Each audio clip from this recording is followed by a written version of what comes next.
मुलांना गाव, संस्कृती, परंपरा आणि आधुनिकतेचा सुंदर संगम दाखवण्याचा एक प्रयत्न स्टारबर्ड वाडीने केलेला आहे. हो, स्टारबर्ड वाडी, बरोबर ऐकलत तुम्ही. स्टारबर्ड स्कूलमध्ये यावर्षी गणपती सजावट अशा पद्धतीने करण्यात आली आहे की मुलांना गावची परंपरा, संस्कृती, पद्धती याची ओळख व्हावी. गावातील भांडी, शेकडी, भट्टी, साधने, वातावरण याचा समावेश करून सजावट साकारण्यात आली आहे.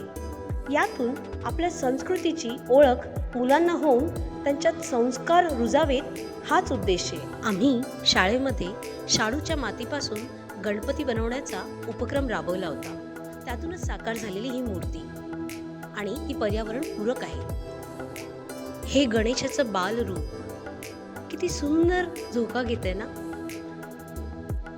या मूर्ती त्याला संगीत देतात आहे. वारली चित्रकला ही महाराष्ट्रातील एक पारंपरिक लोककला आहे. ही कला प्रामुख्याने पालघर जिल्ह्यातील वारली आदिवासीमध्ये प्रचलित आहे. वारली कला ही केवळ सजावटीसाठी नसून ती आदिवासीयांच्या जीवनपद्धती, परंपरा व श्रद्धा याचे दर्शन घडवते.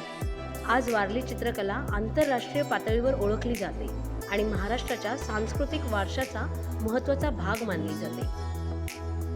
स्टारबर्ड स्कूलने यावर्षी मुलांना गावची परंपरा, संस्कृती आणि साधेपणा समजावा म्हणून गावातील जीवनशैलीत नैसर्गिक गोष्टींना जे विशेष महत्त्व असतं तेच दाखवण्याचा प्रयत्न साकारलेला आहे. अशा सगळ्या गोष्टी सजावीत समाविष्ट करून मुलांना गावची साधन संपत्ती आणि निसर्गाशी जवळीक याची ओळख करून देण्याचा हा छोटासा प्रयत्न. या उपक्रमातून मुलांना आपल्या मातीतील परंपरा, साधेपणा व निसर्गप्रेम याचे संस्कार मिळावेत हा उद्देश आहे. मातीचे घरे, पितळी, तांबे भांडी, चुलीवरचे जेवण, शेतामध्ये नांगर, बैल, पारंपरिक शेती, झाडाची सावली, ओढे, नाले, विहीर याचा वापर केलेला आहे. तर अशी ही आमची वाडी, स्टारबर्ड्स वाडी. या दर्शन घ्यायला.